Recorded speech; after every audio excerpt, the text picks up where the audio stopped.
नमस्कार साथियों, आज हम सर्व समीकरण 9 एवं 10 के बारे में अध्ययन करेंगे कि 9 एवं 10 में किस प्रकार के सवाल पूछे जाते हैं।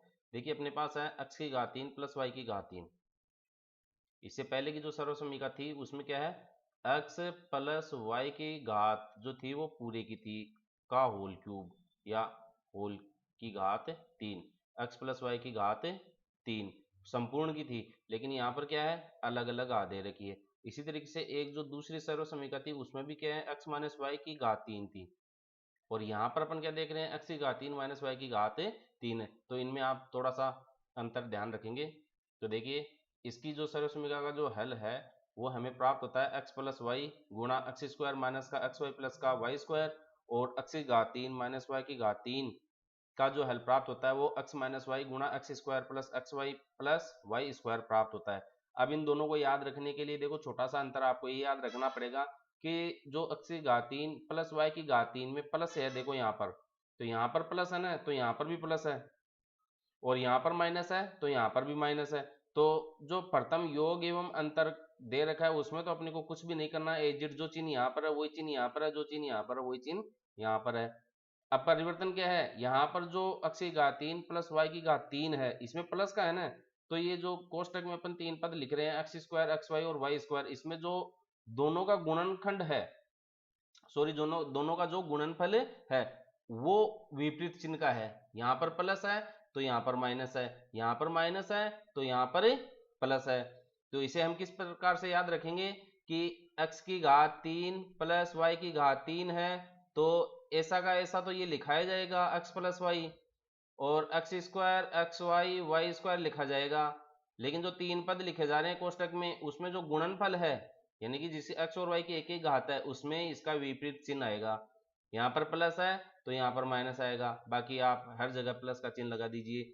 इसी तरह से x की घात 3 माइनस वाई की घात 3 है, उसमें क्या होगा, ये ऐसा कैसा आएगा, या आएगा घात नहीं आएगी, यहाँ पर x माइनस वाई आएगा। और ये तीन पद अपन एक्स स्क्वायर एक्स वाई और वाई स्क्वायर के रूप में लिखेंगे। अब यहाँ पर जो x और y का गुणनफल है उसका चिन्ह क्या आएगा, जो यहाँ पर है उसका विपरीत, यहाँ माइनस है तो यहाँ पर प्लस आएगा, तो यहाँ पर भी प्लस रहना ही है। बस ये दो जगह पर चिन्ह बदलेगा, बाकी ऐसा का ऐसा ही रहना है। अब हम ये देखते हैं कि हमने ये जो डायरेक्ट इसका गुणनखंड लिखा है, एक तरीके से ये गुणनखंड हो गया है। x की घात 3 प्लस y की घात 3 का गुणनखंड है x प्लस वाई गुणा एक्स स्क्वायर माइनस का एक्स वाई प्लस का वाई स्क्वायर। इसी तरीके से x की घात 3 माइनस y की घात 3 का गुणनखंड है x माइनस वाई गुणा X square plus X Y plus Y square. Okay, अब आगे देखते हैं। ये तो गुणनखंड हो गया, तो सवाल जो आएगा वो इसी रूप में आएगा जिस तरीके से 27 x की घात 3 प्लस 125 y की घात 3 दे दिया। अब इसका एक गुणनखंड पूछ लिया कि गुणनखंड बताइए कौन सा है। आपको कोई एक गुणनखंड भी पूछ सकता है या पूरा का पूरा गुणनखंड भी पूछा जा सकता है। तो ये सही लिखा है या नहीं लिखा है, सबसे पहले इसका अपन सत्यापन कर लेते हैं। देखिएगा, सर्व समीकरण 9 को अपन सत्यापित करते हैं। x की घात 3 प्लस y की घात 3 को हमने क्या लिखा, x प्लस वाई गुणा एक्स स्क्वायर माइनस का X Y plus Y square. ये सही है या गलत, इसके लिए क्या करेंगे, ये जो तीनों पद है इसको अपन x प्लस वाई से गुणा कर देते हैं, सीधी सी बात है। यहाँ पर ये गुणा ही तो दिखाया गया है कि ये गुणा है तो गुणा है तो गुणा कर लेते हैं। अगर ये मान प्राप्त हो जाता है इसका मतलब अपन ने सही लिखा है, इसका गुणनखंड नहीं तो गलत है। तो देखिए, एक्स स्क्वायर माइनस का एक्स वाई प्लस का वाई स्क्वायर है, इसको अपन एक्स प्लस वाई से गुणा करते हैं। तो गुणनफल में करते क्या है, बीजीय पदों के गुणनफल में प्रत्येक पद के साथ गुणा होता है। अगर संख्या भी साथ में है यानी कि अचर भी साथ में है, तो पूर्व की क्लास में हमने देखा था कि हम पहले तो अचर को गुणा कर लेते हैं, फिर चर का गुणा कर लेते हैं, फिर चिन्हों का गुणा करते हैं, और उसके बाद में अपन नेक्स्ट पद को गुणा करते हैं। तो यहाँ पर तो देखो, चर तो कहीं नजर नहीं आ रहा है इनमें सब में, इसलिए सॉरी अचर कहीं नजर नहीं आ रहा है, तो अचर को तो आप भूल जाइए। तो दूसरी स्टेप चर की गुणा की हो गई, तो y को वाई स्क्वायर से गुणा करेंगे तो y की घात 3, फिर चिन्हों का गुणा, प्लस का प्लस से गुणा प्लस, सब समान चिन्ह जो है वो धनात्मक होते हैं और विपरीत चिन्ह का जो गुणा होता है वो ऋणात्मक होता है। ये मैं आपको इस जगह पर भी सारी चीजें जो गुणनफल की थी वो रिपीट कर दी है, याद रहे आपको।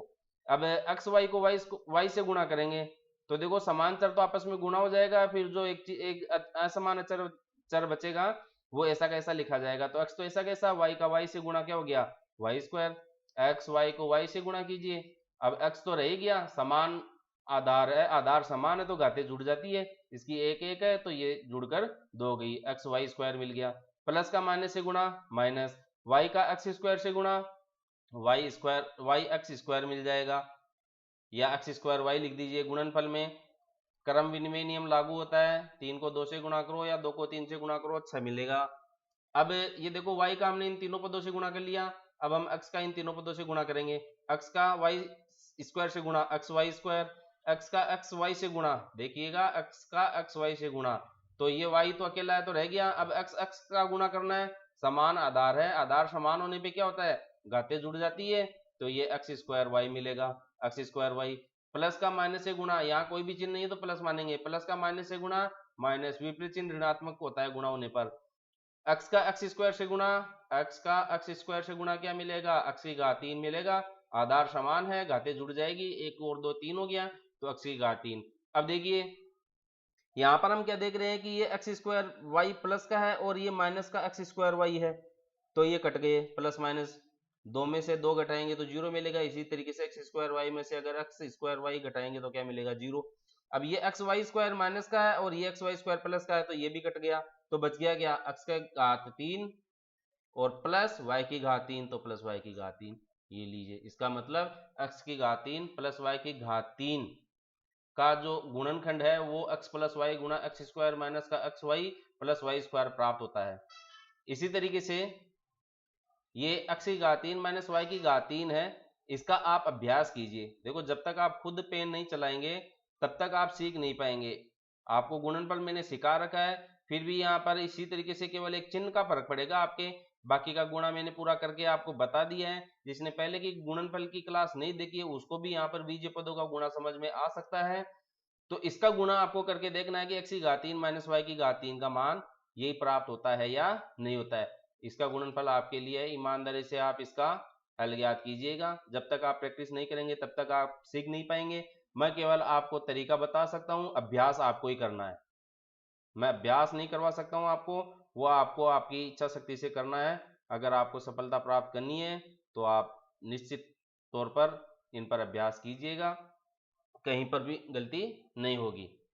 अब ऐसा एक सवाल आ गया जिसे ये दे रखा है उदाहरण के तौर पर 27 x की घात 3 प्लस 125 y की घात 3, इसका कोई ये गुणनखंड पूछ लिया आपसे कि इसके गुणनखंड क्या होंगे, तो ये देखिए आप 27 को आप क्या लिख सकते हो, 3 की घात 3 लिख सकते हो, क्योंकि 3 3 9 9 3 27, और 125 को क्या लिख सकते हो, 5 की घात 3 लिख सकते हैं, 5 25 25 पंचे 125 हो जाता है, 5 को 3 बार गुणा करेंगे 5 से तो 125 मिलेगा।